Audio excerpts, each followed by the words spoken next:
Hi everyone. In this video, I wanted to talk a little bit about randomization in single case research design. As you can probably see, I'm outside. Today was way too gorgeous for me not to be outside for at least a little bit, and my dogs just decided that they were coming with me, so you might hear them in the background, you might not. They're chasing chipmunks. It's one of their favorite activities. But hopefully they're not too distracting. If they are, I'll go back inside. Boo hiss. So, randomization in single case research design isn't necessarily a new topic. There are accounts of randomization in single case research design dating back 30 years or so. But it's a little bit of a controversial topic. There's some debate about whether randomization is needed in single case research design to make it as scientifically credible as group research design. And so I want to talk through some of those controversies. So, as you already know, randomization is commonly used in group research design. And we randomize in group research design in order to help to better control for threats to internal validity.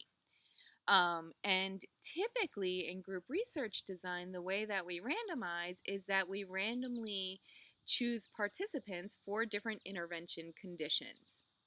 And the purpose of this is sort of to kind of sort out or even out the different groups. So by chance, you're likely to get groups that are roughly equivalent.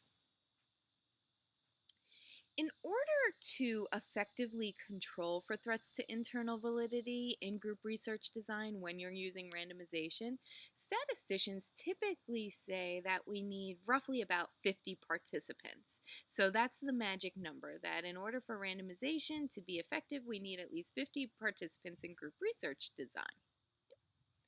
So, like I mentioned before, randomization in single case research design is a little bit more controversial. And there seem to be two different camps. With regard to randomization of single case research design. So, the first camp says that randomization is necessary for single case research design if single case research design is going to be credible, and you need it in order to minimize threats to internal validity. In fact, who was it? Tom Cradwell and Joel Levin published an article pretty recently. I think it was in about 2010 or 2011, where they make a call for consistently randomizing in single case research design in order to make sure that we have credible designs. In fact, they were responsible for IES now requiring randomization for certain levels of grants in order to be considered. If you're using single case research design and proposing an IES grant, then randomization is necessary. The other camp, the other randomization camp says that, randomization is all fine and well, but it's really not going to do anything to minimize threats to internal validity in single case research design. And so it's not going to do anything to help make single case research design more credible. So, and keep in mind too, if you're drawing parallels with group research design, and statisticians tell us that we need roughly 50 participants, it's highly unlikely that, given the nature of single case research design, that we're going to have 50 participants to make this randomization into different treatment conditions meaningful or useful. There are some exceptions to this. So, for example, you might get 50 participants if you're aggregating data across a classroom. So, maybe you're evaluating the good behavior game in a classroom and you're looking at all of the students in a class. You can kind of collapse the number of students per classroom and you might meet that 50 participant criteria. But most of the time you're going to have between 1 and 5 participants. So randomization may be unlikely to make your design any more credible. I personally like the idea of randomization in single case research design. I find that there's particular utility, especially when I'm using a non concurrent multiple baseline design. I feel that it helps somewhat with the credibility if I have these randomized start points. I have other colleagues who think that randomization is absolute nonsense. I've gotten into great debates with some of my favorite people about randomization in single case research design. I often include randomization procedures when I'm writing grant proposals. I'm less likely to include randomization in my clinical or applied practice just because of some of the limitations, and I'll touch on some of those. My go to randomization procedures are typically the Kaler-Levin procedure. I showed you an application of that. You have a video in this section just discussing how we use the Kaler-Levin procedure. Another one is the Marashula-Busk procedure.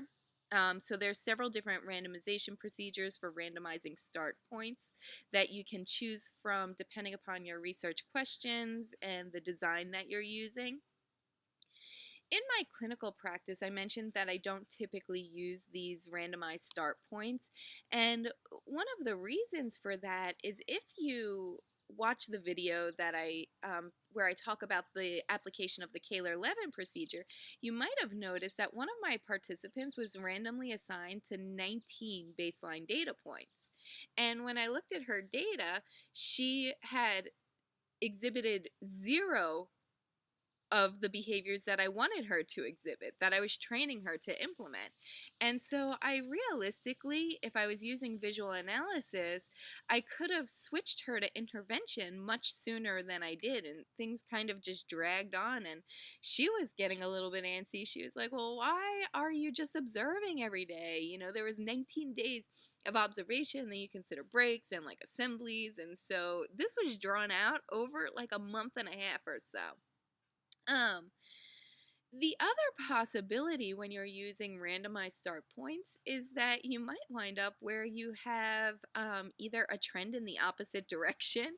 So maybe there's a trend going where you wouldn't implement intervention at all, or you might not have stability, right? Remember that steady state responding is really important for considering baseline logic, and that prediction and affirmation, verification, and replication really rests on the fact that you have steady responding. And so if there's a ton of variability, I might, if I'm using a randomized start point, I might wind up switching to intervention before data were stable. And so that might limit the conclusions that I make. You know, all in all, like I said, I use randomization procedures quite often in my research and my grant funded research. I like them specifically for enhancing the credibility of non concurrent multiple baseline designs. If you delve into this literature more so than is required for the class, you'll find that there really is a pretty significant debate about whether or not. Randomization is needed to increase the credibility of our single case research designs. And I think it's a really interesting debate, and it's one that you're not likely to be tested on, I don't think, on your BCBA exam, but I think it's important for you to be familiar with as you're delving into the literature and reading articles and selecting evidence-based interventions for your clients.